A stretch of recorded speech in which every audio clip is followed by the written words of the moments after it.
Bismillahirrahmanirrahim. Assalamu alaikum my dear students. Hope you all will be very fine. हस्ब अदद lecture का आगाज़ करते हैं बहुत खूबसूरत दुआ के साथ, रब्बे ज़िदनी इल्मा। माय डियर स्टूडेंट्स, आपको याद होगा कि लास्ट लेक्चर में हम लोगों ने जेनेटिक इंजीनियरिंग करने के लिए और बायोटेक्नोलॉजिकल प्रोसेसेस को करने के लिए जो रिक्वायरमेंट्स थी उनको अंडरस्टैंड किया था। और आपको पता है, ये मेरी आदत है कि मैं प्रीवियस लेक्चर को नेक्स्ट लेक्चर के साथ जोड़ के पढ़ाता हूँ। आइए देखते हैं कि हमने लास्ट लेक्चर में अंडरस्टैंड किया था और आज हम बायोटेक्नोलॉजी में नया क्या सीखने वाले हैं। To have all this knowledge, let's move to the white board. Yes my dear students, chapter number 23, chapter का नाम है बायोटेक्नोलॉजी।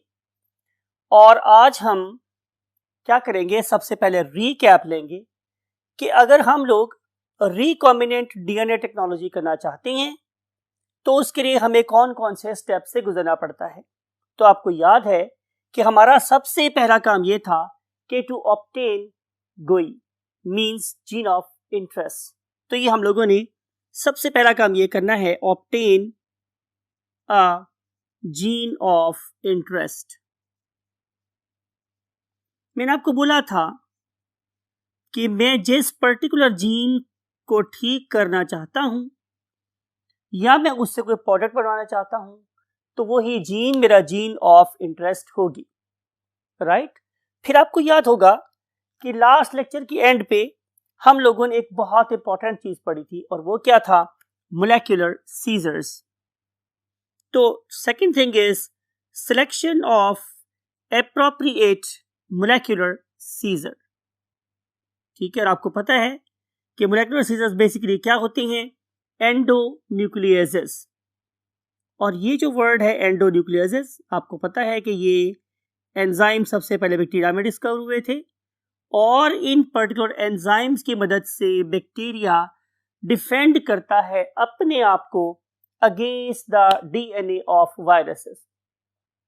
फिर उसके बाद माय डियर स्टूडेंट्स, आप लोग क्या बनाएंगे, एक रिकॉम्बिनेंट डीएनए बना लेंगे। सवाल ये है कि जब आप जीन ऑफ इंटरेस्ट को गेन कर लोगे और फिर उसके बाद आप उसे किसी पर्टिकुलर डीएनए से कंबाइन कर लोगे तो वो कहलाएगा रिकॉम्बिनेंट डीएनए। लेकिन सवाल ये है कि इस रिकॉम्बिनेंट डीएनए को अब हम लोगों ने किसी दूसरे ऑर्गेनिज्म तक पहुंचाना है, राइट। तो उस पर्पस के लिए हमें चाहिए एक अदद वेक्टर। ठीक है, तो हम लोगों ने अब करना ये काम है कि हमने उसे वेक्टर बना देना है। ठीक है, vector is nothing other than a carrier of recombinant DNA. It is a carrier of recombinant DNA, right, और you can say modified DNA और a carrier of normal gene to have any valuable product like insulin or growth hormone। आखिरी बात मेरे पास क्या है कि मैं इस पर्टिकुलर कैरियर को फिर डाल दूं किसी ऑर्गेनिज्म के सेल में या किसी सिस्टम में जिसके जरिए से वो चीज प्रोड्यूस हो जो मैं इस पर्टिकुलर जीन के जरिए से प्रोड्यूस करवाना चाह रहा हूं। आई मीन टू से कि हम आखिरी स्टेप पर उस पर्टिकुलर जीन का एक्सप्रेशन देखेंगे। तो लास्ट स्टेप है हमारे पास क्या, एक्सप्रेशन ऑफ द जीन। तो ये मेरे पास 4 स्टेप्स हैं जिसकी मदद से हम बेसिकली बायोटेक्नोलॉजी या जीन टेक्नोलॉजी पे काम कर रहे होते हैं। ये वाले 2 स्टेप्स हमने पढ़ लिए थे कि हम जीन ऑफ इंटरेस्ट मुख्तलिफ वे से ऑब्टेन कर सकते थे। आप रिकॉल कर रहा हूं कि पहला वे मेरे पास क्या था कि हम उसे डायरेक्टली क्रोमोसोम में से ले सकते थे। दूसरा स्टेप मेरे पास ये था कि हम उससे मैसेंजर आरएनए से सीडीएनए की फॉर्म में ले सकते थे। और तीसरा स्टेप मेरे पास ये था कि हम उसे डायरेक्टली सिंथेसाइज कर सकते हैं इन द लेबोरेटरी। और मैंने आपको बताया था इस पर्पस के लिए हम प्रीवियस नॉलेज को भी इस्तेमाल कर सकते हैं और ऐसा भी हो सकता है कि अगर मेरे पास मैसेंजर आरएनए है तो मैं उसके सीक्वेंस को देख के खुद से सिंथेसाइज कर लूं, क्या, DNA, that will be called as of course cDNA. या फिर आपको ये भी याद होगा कि अगर मेरे पास सिर्फ क्या है, प्रोटीन्स हैं और मुझे प्रोटीन्स के अंदर अमाइनो एसिड का सीक्वेंस पता है और मैंने आपको बताया था कि मेरे पास जेनेटिक कोड का टेबल भी प्रेजेंट है, तो मैं क्या करूं कि मैं उन पर्टिकुलर कोड्स को यूज करके एक सिंथेटिक डीएनए बना लूं लुकिंग एट द प्रोटीन, तो ये पॉसिबल भी हो सकता था। तो इन 4 वेज से हम लोगों ने ऑब्टेन किया था जीन ऑफ इंटरेस्ट। अगली बात ये थी माय डियर स्टूडेंट्स कि ये जीन ऑफ इंटरेस्ट है, इसे मैंने कहीं ना कहीं अटैच करवाना है। उस पर्पस के लिए मुझे इस पर्टिकुलर जीन ऑफ इंटरेस्ट को एक खास किस्म के एंजाइम से दोनों साइडों से कट करना पड़ता है, सो दैट कि इसके दोनों एंड्स क्या हो जाएं, स्टिकी हो जाएं। अगर वो दोनों एंड स्टिकी नहीं होंगे तो ये जीन कहीं भी चिपकने के काबिल नहीं होगी। इसलिए हम इस पर्टिकुलर जीन ऑफ इंटरेस्ट के दोनों एंड्स को क्या करते हैं, किसी स्पेसिफिक एंजाइम से कट करते हैं या डाइजेस्ट करते हैं। राइट, अब देखना ये है कि ये मेरे पास अब एक स्टिकी क्या बन गया है, जीन। अब इस स्टिकी जीन को मैंने एक मोलेकुलर सीजर की मदद से किस में डालना है, वेक्टर में। आपको याद है कि वो वेक्टर मेरे पास का था क्लोनिंग वेक्टर। मैंने आपको बताया था क्लोनिंग वेक्टर एक बहुत ही काम की चीज होती है। तो उस पर्टिकुलर क्लोनिंग वेक्टर को भी मैंने उसी एंजाइम से कट करना है जिस एंजाइम से मैंने जीन ऑफ इंटरेस्ट को कट किया था। राइट, उसके बाद हम क्या करेंगे कि हम अगला स्टेप करेंगे और फिर हम इन दोनों चीजों को आपस में जोड़ देंगे। ठीक है, कट करने के लिए मुझे चाहिए थे सीजर्स, जोड़ने के लिए चाहिए हैं लाइगेटर्स। कट करने के लिए इस्तेमाल होती है मोलेकुलर सीजर्स। आपको बहुत डिटेल में लास्ट सेक्शन में पढ़ाया था कि what are basically molecular scissors. फिर उसके बाद हम क्या करेंगे कि हम उस पर्टिकुलर क्लोनिंग वेक्टर की मदद से हम लोग क्या है मल्टीपल कॉपीज बना सकते हैं। और अगर वो मेरे पास, बताया था मैंने आपको कि अगर वो मेरे पास हुआ एक्सप्रेशन वेक्टर, तो फिर हम उसे पर्टिकुलर ऑर्गेनिज्म के सेल में डाल देंगे जिससे वो जीन अपने आप को एक्सप्रेस करना शुरू कर देगी। तो अब तक हम लोगों ने ये वाली 2 चीजें पढ़नी हैं। आज हम इस पॉइंट पे खड़े हैं कि that is what is vector actually. उसको अंडरस्टैंड करने के लिए let's move to the next part of the book. Yes my dear students, बात आप लोगों के साथ हो रही है वेक्टर की। तो वेक्टर का नाम या लफ्ज आपके लिए नया नहीं है। आपने पार्ट 1 में बड़ी डिटेल से पूरा चैप्टर पढ़ा है रिगार्डिंग वेक्टर्स, और आपको पता है कि वेक्टर क्वांटिटीज जो होती है डायरेक्शनल क्वांटिटीज होती हैं। वहां पे हम एक लाइन लगाते हैं और उसके एंड पे एरो लगाते हैं जो बता रहा होता है कि ये फोर्स इस डायरेक्शन से इस डायरेक्शन की तरफ है, और जो वेक्टर की लेंथ है वो आपको बता रही होती है कि इसका बेसिकली मैग्नीट्यूड कितना है। हमारा यहाँ पर वेक्टर का जो प्रिंसिपल है, जो हमारे माइंड में कॉन्सेप्ट है, वो वही वाला है। यहाँ पर भी हम एक पर्टिकुलर डायरेक्शन में ही जीन को फ्लो करवाते हैं। वो डायरेक्शन क्या होती है, डोनर टू रेसिपिएंट, यानी कि मैंने एक ऑर्गेनिज्म से जीन को उठाना है और उसे दूसरे ऑर्गेनिज्म तक पहुंचाना है। तो वो पीस ऑफ डीएनए जो बेसिकली डोनर से जीन को उठा के रेसिपिएंट तक पहुंचाने के काम आ रहा होता है, that is basically called as a vector. तो आए हम इस पर्टिकुलर डेफिनेशन को लिखते हैं बोर्ड पर। So vectors are basically small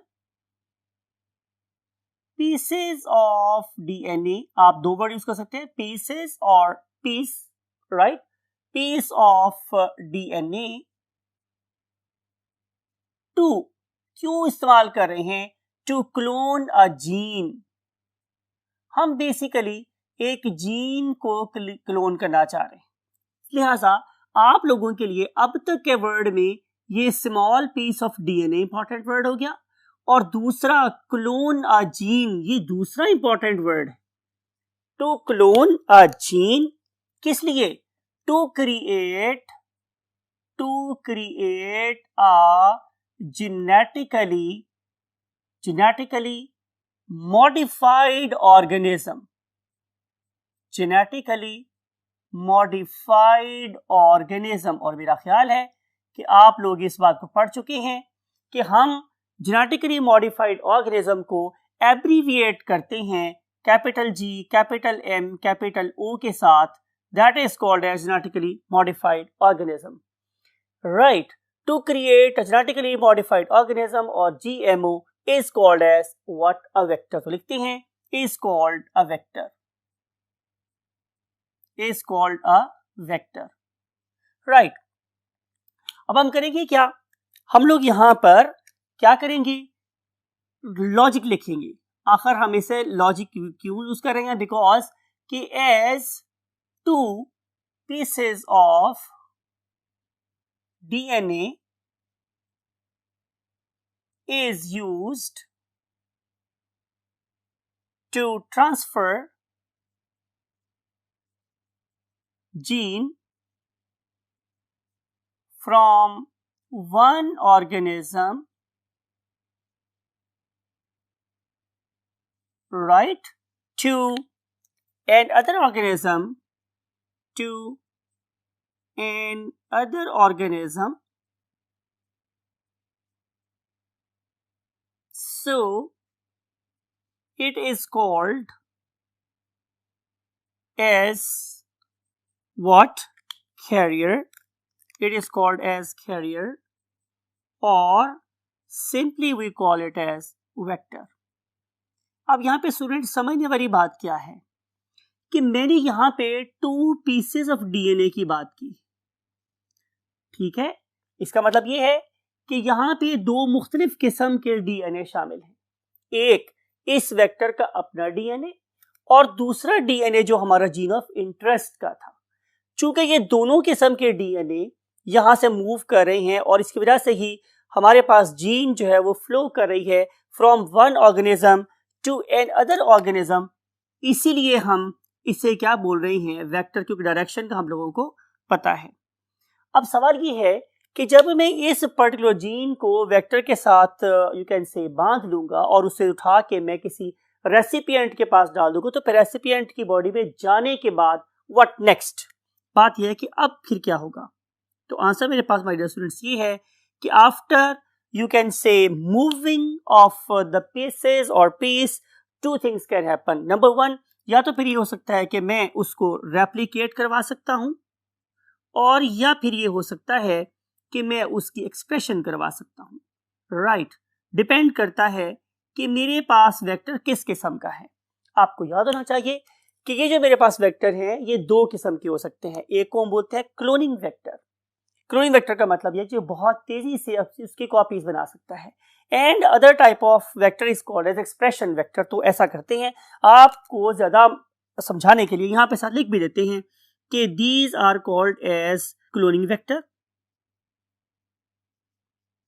right, and these are called as expression vectors. अब अगर आप लोगों को मैं थोड़ा सा वापस लेकर जाऊं तो एक्सप्रेशन से मुराद होती है स्टूडेंट्स ट्रांसलेशन, मींस कि आप उस प्रोटीन को बनता हुआ देखो, तो आप लोग इस लिहाज से इसे ट्रांसलेशनल वेक्टर्स का नाम भी दे सकते हैं, राइट। अब देखना ये है कि वो वाला सब्सटेंस जो बेसिकली मेरे जीन ऑफ इंटरेस्ट को लेके मूव कर सकता है वो क्या क्या हो सकता है। तो आंसर इज एग्जाम्पल। आप उसे टाइप भी कह सकते हो, तो आप एग्जाम्पल भी कह सकते हो। बहरहाल हम उसको मेजर टाइप के टाइप पे कंसीडर करें बिकॉज उसकी फजा के बहुत सी एग्जाम्पल हो सकती हैं। Number one can be a virus. मेरे पास एक वायरस हो सकता है, राइट।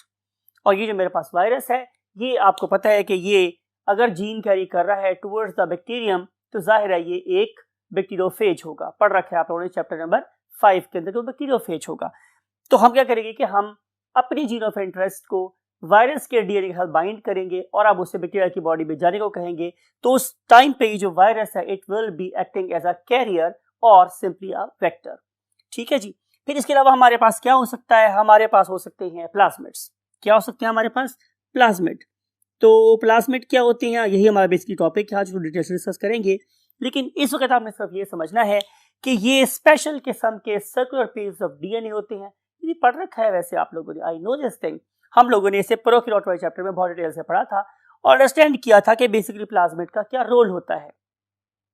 आपको याद होगा हमने बोला था कि जो प्लाज्मिड्स होते हैं they are very very useful particularly for the organism who bears it, ठीक है। और आपको मैंने ये वाली बात भी बताई थी कि plasmid extra chromosomal pieces of DNA होते हैं। और तीसरी बात मैंने आपको ये बताई थी कि जो प्लाज्मिड्स होते हैं they are self replicating bodies, उनके रेप्लिकेशन का क्रोमोसोमल रेप्लिकेशन के साथ कोई ताल्लुक नहीं होता। और मैंने आपको ये वाली बात भी बताई थी कि इन पर्टिकुलर प्लाज्मिड के ऊपर बड़े ही इंटरेस्टिंग जीन्स होते हैं जो इन पर्टिकुलर ऑर्गेनिज्म मीन बैक्टीरिया को एनवायरनमेंट में ज्यादा देर तक सर्वाइव करने में हेल्प करते हैं, राइट। तो इस लिहाज से ये प्लाज्मिड जो है ये भी बहुत ही ज्यादा इंपॉर्टेंट और काम की जीन होती है। फिर आ जाता है स्टूडेंट्स हमारे पास एक yeast artificial chromosome, yeast artificial chromosomes, right. फिर हमारे पास है स्टूडेंट्स एक human artificial chromosome, human artificial chromosome, right? Chromosome, and finally we have bacterial artificial chromosome. Bacterial artificial chromosome, right? इसके अलावा मुझे अभी याद आ रहा है, तो मैंने कहा आपको बता ही जाऊं कि हमारे पास प्लाज्मिड के अलावा एक और चीज कॉस्मिड्स भी होते हैं। बहरहाल ये डिटेल में जाने की जरूरत नहीं है। तो ये डिफरेंट किस्म के जो मेरे पास वेक्टर्स हैं, चाहे वो एक वायरल डीएनए हो या वायरल आरएनए हो, आपको याद होगा कि वायरस की एक बड़ी खूबसूरत टाइप होती है, उसे हम नाम देते हैं रेट्रोवायरसेस। ये भी आप लोग यहाँ पे याद कर सकते हैं, राइट? तो ये सारे के सारे क्या है, कैरियर्स हैं, वो कहीं ना कहीं मूव कर रहे हैं। जैसे कि ह्यूमन आर्टिफिशियल क्रोमोसोम है, इसको हम यूज करते हैं to transfer larger genes in the of course human chromosomes. तो ये क्रोमोसोम सेंसिटिव होते हैं, ये पता है कि हमने क्रोमोसोम के कौन से लोकस के ऊपर जाके हमने अटैक करना है और उसके स्पेसिफिक जो सीक्वेंसेस हैं वो इनके ऊपर अटैच किए जाते हैं।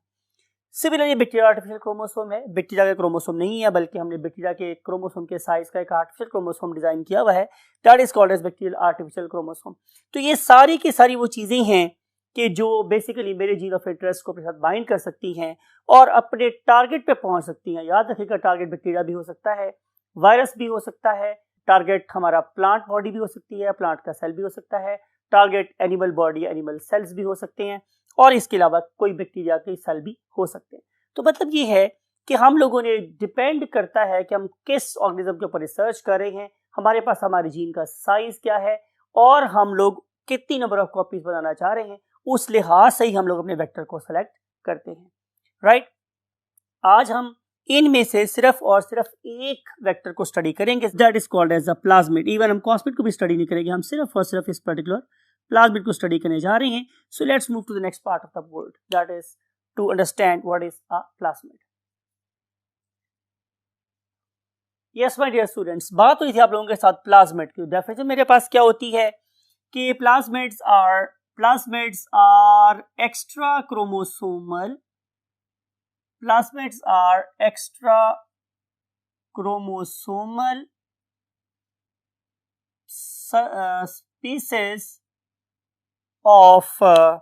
of circular DNA. It is important, pieces of circular DNA, right? आपको याद है कि जो मेरे पास बैक्टीरिया है, इट इज अ प्रोकैरियोट, और प्रोकैरियोट में सेंटर में क्या प्रेजेंट होता है, न्यूक्लियोइड रीजन, जिसके अंदर एक ही क्रोमोसोम हाईली फोल्डेड फॉर्म में प्रेजेंट होता है, और उसके साइड पे प्रेजेंट है साइटोप्लाज्म। इसका मतलब ये है कि ये extra chromosomal pieces of DNA ये न्यूक्लियोइड रीजन में नहीं पाए जाते, बल्कि साइटोप्लाज्म के अंदर पाए जाते हैं, राइट? और इंपॉर्टेंट बात ये है कि plasmids are self replicating bodies. Plasmids are self replicating bodies. इसका मतलब ये होगा कि इनकी तादाद का बढ़ना क्रोमोसोमल रेप्लिकेशन से एसोसिएटेड नहीं है। Whenever they want, they can increase their number. Only thing we need is a proper stimulus.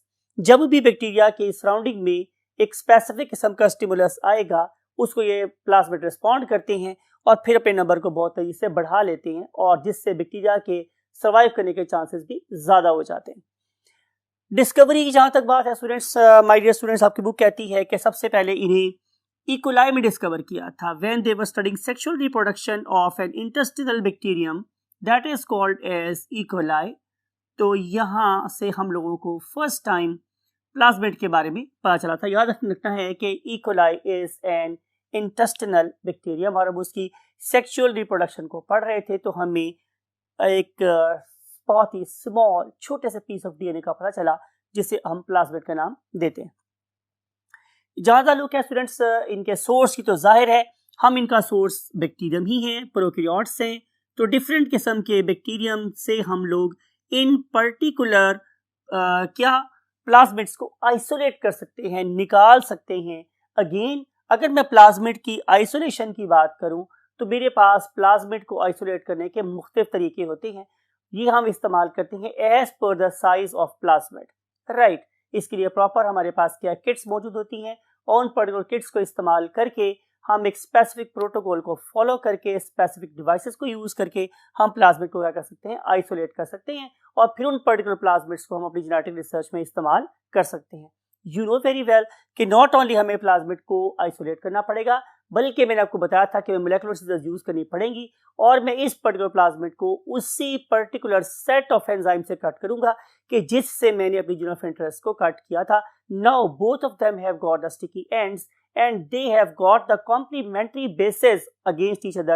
Now they can act as a, you can say, attractant for one another, and they can combine. Then we add, you know very well, an enzyme known as ligase, जिससे ये दोनों piece आपस में जुड़ जाएंगे और मेरे पास बन जाएगा एक रिकॉम्बिनेंट डीएनए।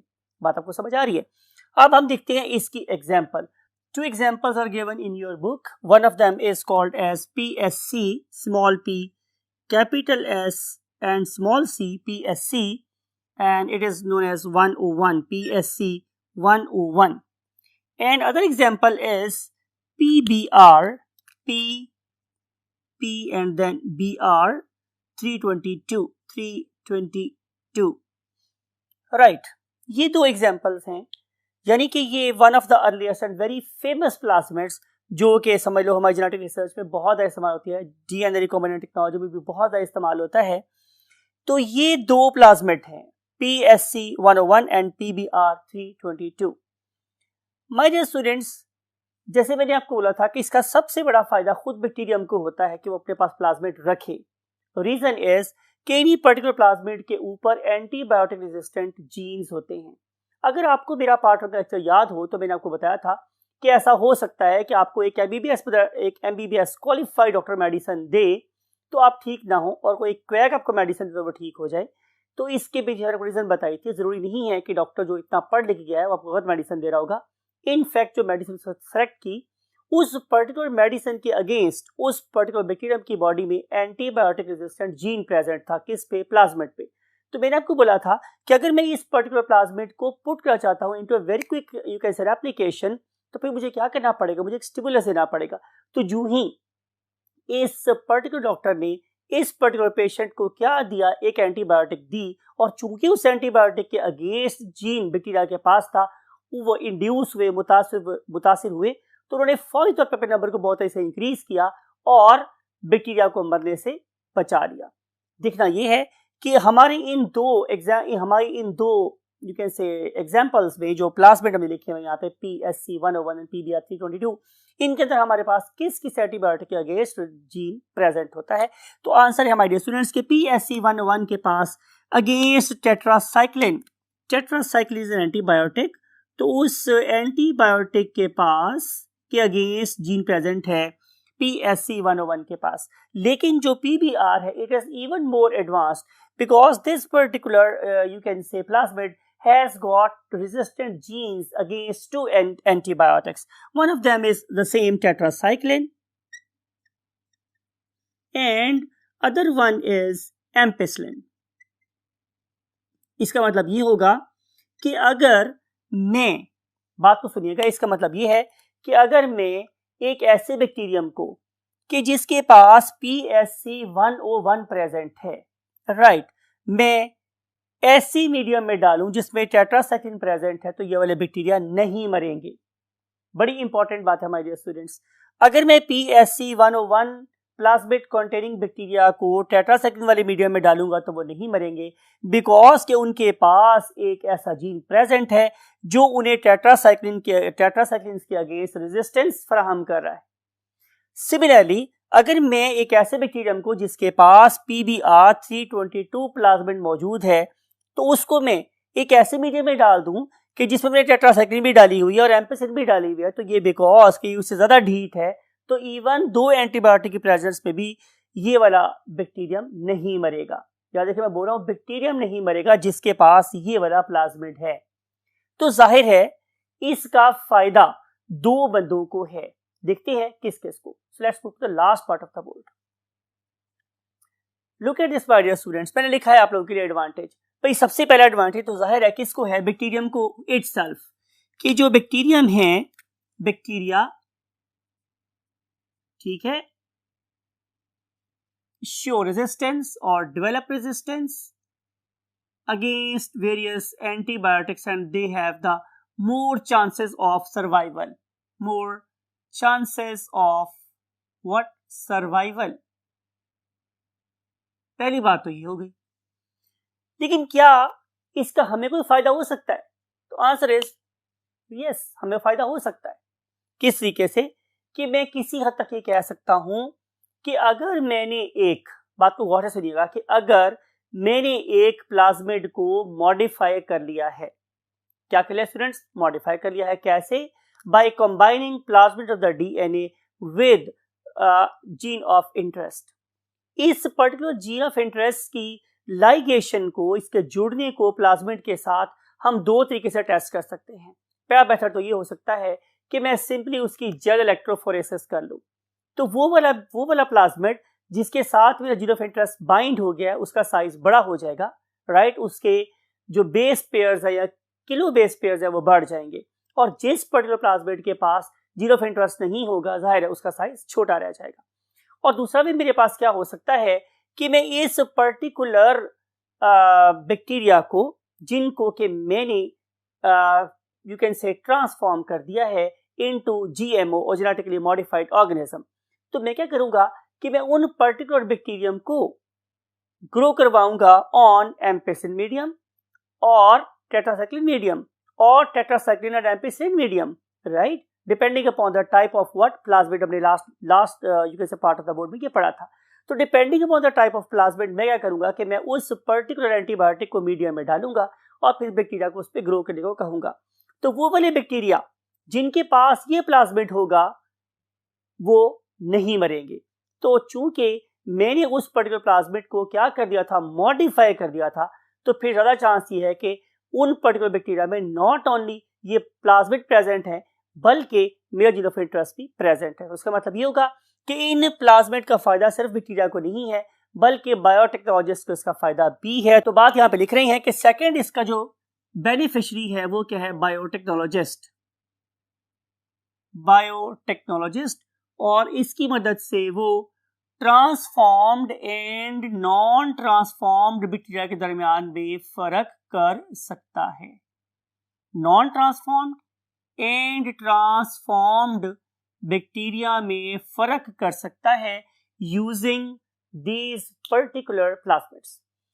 दोबारा रिपीट कर रहा हूं, वो वाले बैक्टीरिया जिनके पास ये प्लाज्मिड होगा वो इस पर्टिकुलर एंटीबायोटिक की प्रेजेंस में भी नहीं मरेंगे, और जिनके पास ये प्लाज्मिड नहीं होगा वो मर जाएंगे। इसका मतलब ये है कि इस तरीके से हम स्क्रीनिंग भी कर सकते हैं अपनी प्लाज्मा, अपने ऑर्गेनिज्म की क्या कर सकते हैं? स्क्रीनिंग कर सकते हैं।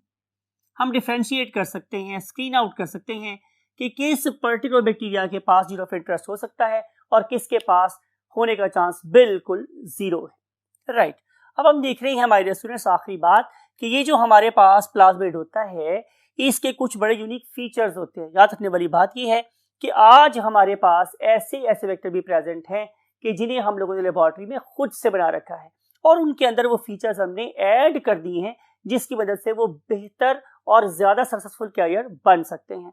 उनमें से पहली बात मेरे पास ये स्टूडेंट्स कि हम उनके साइज की बात करेंगे तो हम साइज देखते हैं तो नजर आता है हम लोगों को कि ये 10 से लेकर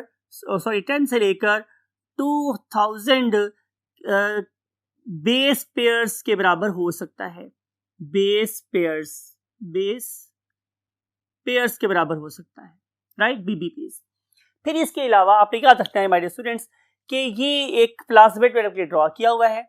इस पर्टिकुलर प्लाज्मिड में हम लोगों ने ये डिफरेंट रीजन्स बना दी हैं, something like it you can see over here. अगर मैं इसको कलर करवा सका तो मैं इसको डेफिनेटली मैं इनको यू कैन से पेंट करवा दूंगा आप लोगों के लिए। लेकिन इसके अंदर आपको नजर आ रहा है कि दो बड़े इंपॉर्टेंट जोन हैं। उनमें से एक होता है मेरे पास नॉन कोडिंग रीजन और दूसरा होता है मेरे पास एक कोडिंग रीजन। यानी कि ये तो मेरे पास वो वाला जोन है कि जिसका होने या ना होने से मुझे फर्क ही कोई नहीं पड़ता, लेकिन जो कोडिंग रीजन है ये बड़े इंपॉर्टेंट होते हैं बिकॉज कि मुझे अपनी जीन ऑफ इंटरेस्ट को इस कोडिंग रीजन के अंदर दाखिल करना होता है। अगर मेरा जीन ऑफ इंटरेस्ट इस कोडिंग रीजन में एंटर होगा तो ही इसकी यू कैन से कि रेप्लिकेशन एक्सप्रेशन होगी। अगर ये कोडिंग रीजन में नहीं होगा तो फिर डेफिनेटली इसकी एक्सप्रेशन और रेप्लिकेशन दोनों नहीं हो सकती। तो this region is very very important, that is called as a coding reason.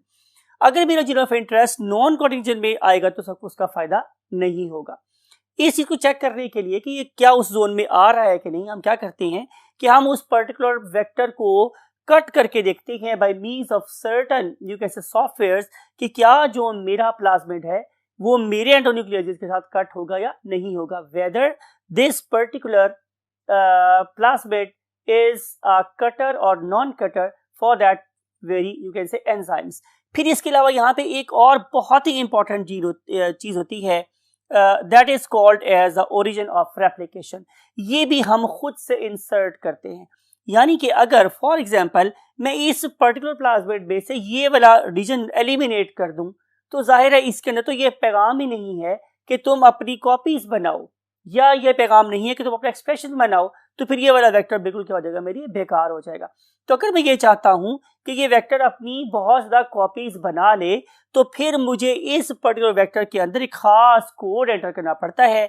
That code ensures what, the very quick replication of these self replicating bodies.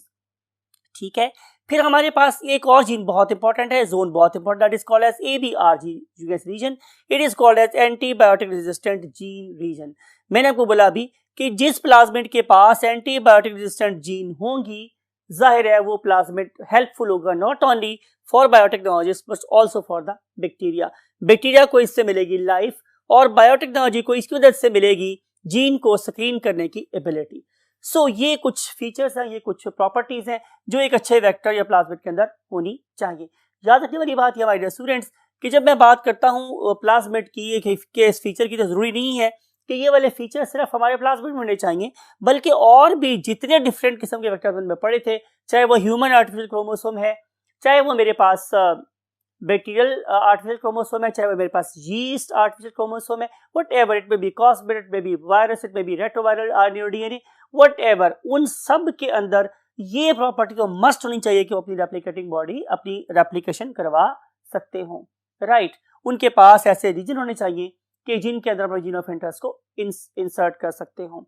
फिर मेरे जीन ऑफ इंटरेस्ट, आखिरी बात कर रहा हूं, तो फिर मेरे जीन ऑफ इंटरेस्ट और इस प्लाज्मिड के डाइजेस्टर सेम होने चाहिए सो दैट कि दोनों के स्टिकी एंड एक दूसरे के कॉम्प्लीमेंट्री हों और जब मैं इनको जोड़ना चाहूँ तो बड़े आसानी से जुड़ सकते हो।